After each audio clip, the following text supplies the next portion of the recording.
একটা লেখাটা তো তুলল না হ্যাঁ শুরু থেকে লেখাটা হালকা করে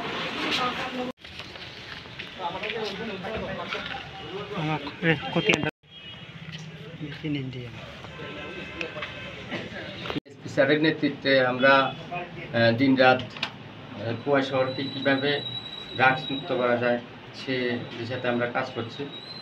তো আমরা সে ইয়েতে সাফিসিয়েন্ট স্টাফ আপনারা সবাই জানেন ডেভেলপ করা আছে সব জায়গাতে কুয়ায় এবং কুয়ায় আশপাশ অঞ্চলে। তো আমাদের কাছে আজকে দুপুরে একটা খবর আসে যে রামচন্দ্রঘাট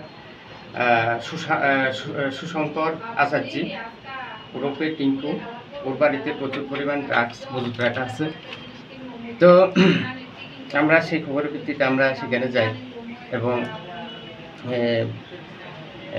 আমাদের সাথে ছিল এসডিপিও স্যার, ছিল আমরা ডিসিএম স্যার এবং অন্যান্য স্যার সাক্ষীরা ছিল। সবার উপস্থিতিতে আমরা যে এনডিপিএসের যে প্রসিডিউর সেই প্রসিডিউর মেনে আমরা সার্চ করে আমরা 11 গ্রাম আমরা হিরোইন উদ্ধার করি। সে হিরোইনগুলি আমাদের যে এনডিপিএসের আইন অনুযায়ী সেগুলি আমরা সিজ করি।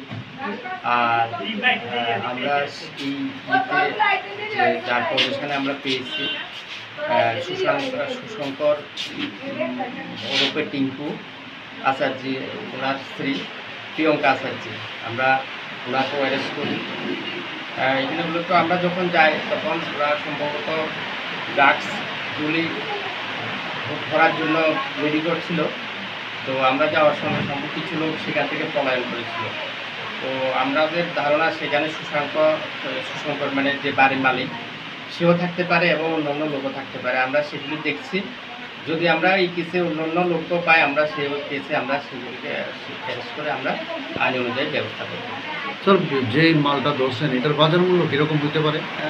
11 গ্রাম মালের বাজার মূল্য মোটামুটি 2 লাখ টাকার মতো। তো স্যার, এই যে অভিযান আপনারা দীর্ঘদিন ধরে কুয়ায় করতেছেন, এই অভিযান কি আগামী দিনও জারি থাকবে? অবশ্যই এটা আমরা চাই কুয়ায় শহর যাতে ড্রাগস মুক্ত থাকে, সম্পূর্ণ ড্রাগস মুক্ত, ড্রাগস ফ্রি। আমাদের এসপি স্যার বা আমাদের যে অথরিটি যা নির্দেশ যেটা চাচ্ছেন যে ড্রাগস ফ্রি, যে জিরো টলারেন্স নীতি, সেই হিসেবে আমরা আমাদের কাজ করে যাচ্ছি এবং আমরা চাইব আমাদের সাথে যাতে সবাই সংঘবদ্ধ হয়ে আমাদেরকে সাহায্য করে এবং আমরা যাতে সেই কাজে আমরা সফল হতে পারি। আরেকটা বিষয় স্যার, আপনারা তো প্রচণ্ড প্রচেষ্টা জারি রেখেছেন কুয়াইতে পুলিশ প্রশাসনের পক্ষ থেকে। তো কুয়াইয়ের যে সাধারণ নাগরিক আছে তাদের উদ্দেশ্যে আপনি কি বলবেন? সাধারণ নাগরিক কী বলবো, আপনারা একটু আপনাদের যে এলাকা সে এলাকাতে আপনারা একটু নজর রাখবেন। এরকম কোনো যদি কিছু করে যে সাসপেক্টেড কিছু বা কেউ ড্রাগস বিক্রি করছে বা ড্রাগস খাচ্ছে, সেদিকে সে সঙ্গে সঙ্গে আমাদেরকে খবর দেবেন। আমরা যারা ড্রাগস বিক্রি করছে তাদেরকে আমরা সে আইনে আটক করার আমরা চেষ্টা করব এবং যারা ড্রাগস নিচ্ছে তাদেরকেও আমরা বোঝানোর চেষ্টা করব এবং তাদেরকে কাউন্সিলিংয়ের মাধ্যমে কীভাবে তাদেরকে সঠিক পথে আনা যায় আমরা সেদিকেও আমরা চেষ্টা করব।